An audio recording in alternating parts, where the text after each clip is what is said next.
Ini disebut amalan apa tadi? Zikir. Karena kita sedang membahas tentang zikir. Baik, sekarang yang kedua, masih ingat? Tadi kalau seorang sedang berzikir, maka konsekuensinya dia akan apa terhadap Allah? Ingat. Yang kedua, dekat. Pertanyaan saya, apakah setiap orang yang mengucapkan astagfirullah menjadi ingat kepada Allah? Itu masalahnya. Banyak orang pasca sholat mengatakan astagfirullah, tapi kalimat itu tidak mengingatkan dia dengan Allah. Itu masalah utamanya. Assalamualaikum warahmatullahi wabarakatuh. Assalamualaikum warahmatullahi wabarakatuh. Astagfirullah. Astagfirullah. Astagfirullah. Halo? Gimana? Anda salam langsung ngecek status. Lisan Anda astagfirullah, tapi tangan Anda megang handphone. Pikiran Anda melihat status. Sebagian orang bahkan merespon urusan dunia. Bagaimana istighfar bisa berkorelasi dengan itu semua? Itu masalah utamanya.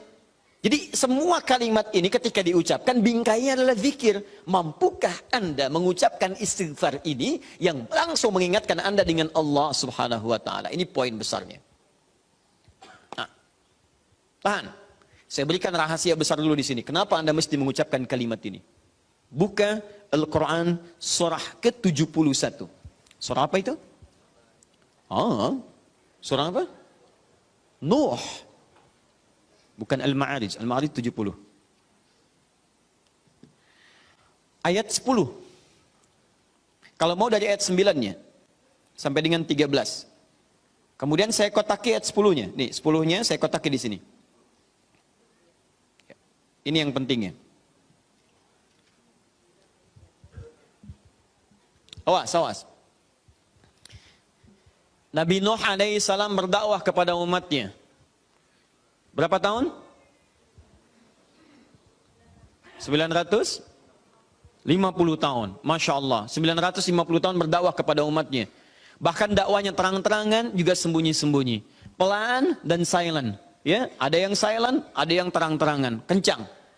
Ayat 9-nya. Thumma a'lantu lahum wa asrartu lahum israra.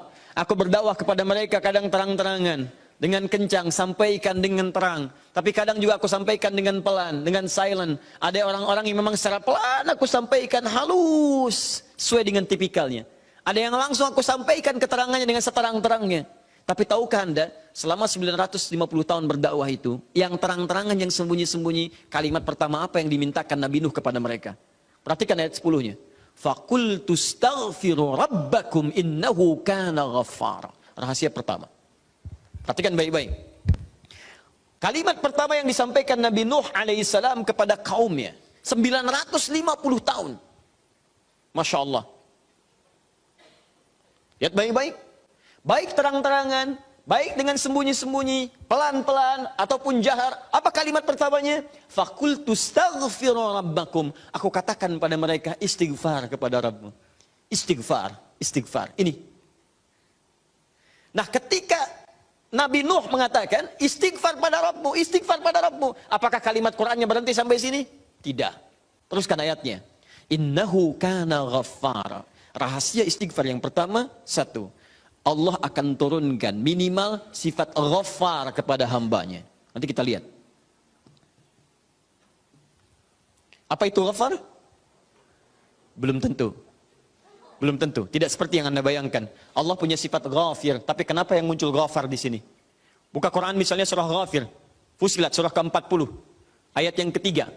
Ghafiridz dzambi wa qabilit taubi.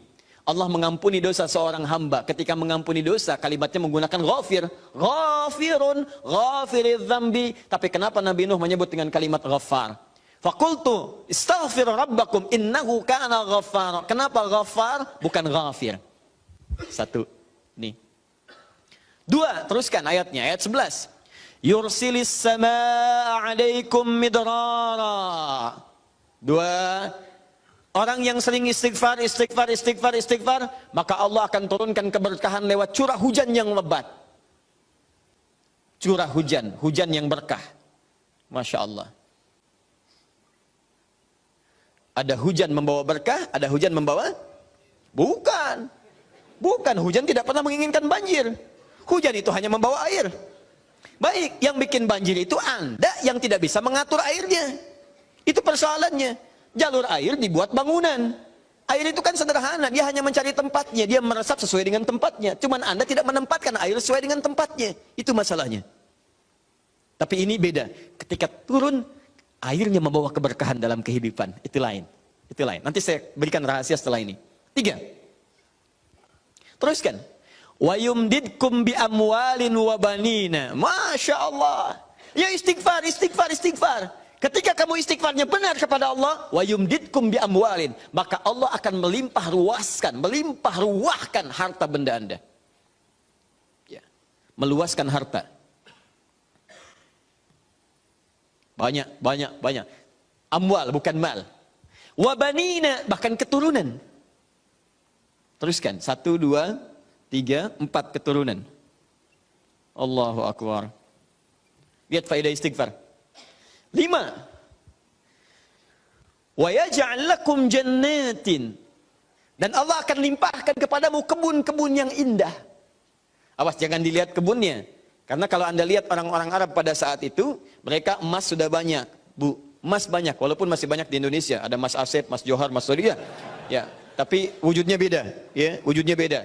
Di sana emas banyak, perak banyak, bangunan megah. Tapi yang mereka belum dapatkan itu adalah kenikmatan pemandangan yang elok. Kebun-kebun, ya, isinya ada anggur, bawahnya kemudian ada sungai-sungai. Karena itu orang yang paling kaya di masa-masa dulu, di kalangan-kalangan Arab adalah orang yang memiliki kebun-kebun yang indah. Kalau cuma emas yang lain punya. Abu Jahal tuh nggak bangga dengan emasnya. Ya, Abu Lahab tidak bangga dengan emasnya. Apa yang mereka banggakan adalah kedudukan dalam kehidupan dan harta-harta yang seperti yang digambarkan. Tapi semua itu tidak mampu menjadikan mereka sebagai hamba di hadapan Allah Subhanahu wa taala. Poin yang paling besar, kalau disebutkan jannat dalam arti kebun-kebun dalam urusan dunia, itu maksudnya kenyamanan hidup. 5. Kenyamanan atau kemapanan hidup.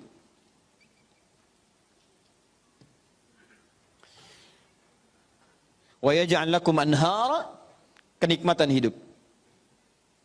Masya Allah, sudah mapan, nikmat. Kaya, tenang. Wah, ini hebat banget nih hidupnya. Dosanya diampuni oleh Allah. Kemudian hidupnya berkah, hartanya melimpah, keturunannya juga luar biasa gitu kan. Setelah itu hidupnya nyaman, mapan dan nikmat. Kurang apa lagi? Antum pilih mana? Kaya tapi gelisah atau miskin tapi tenang? Jangan pilih yang ketiga, saya tidak berikan.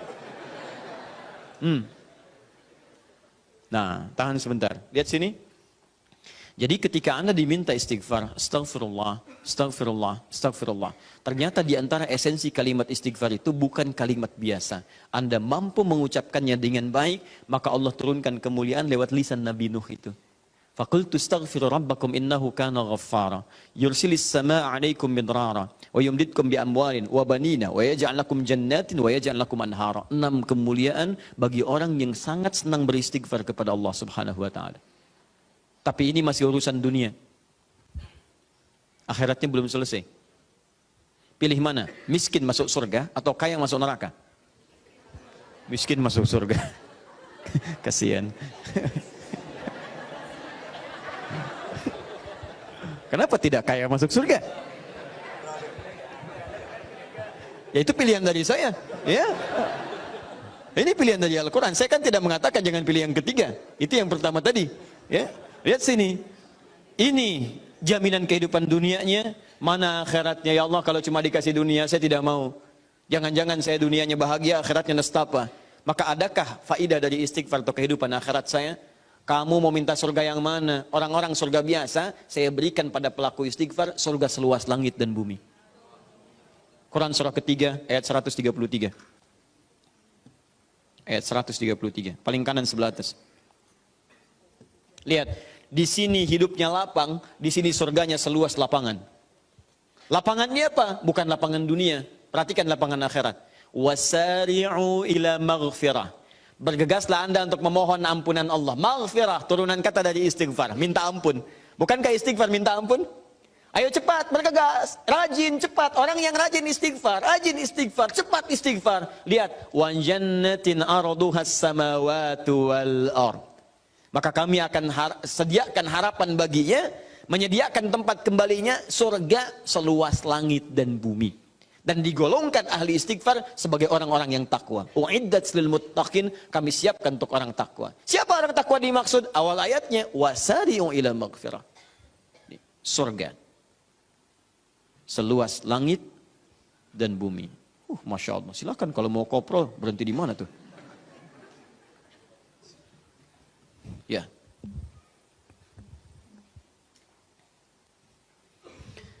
Nah, kalau ditawarkan begini, siapa yang tidak mengambil tawaran ini? Tapi persoalannya, kenapa orang banyak istighfar pasca salat bahkan lebih daripada 3 kali? Astagfirullah, astagfirullah, astagfirullah, astagfirullah, astagfirullah, astagfirullah. Tapi mapan juga tidak. Cek. Ya, silahkan lihat. 6 ini tidak diraih. Keberkahan juga tidak didapatkan.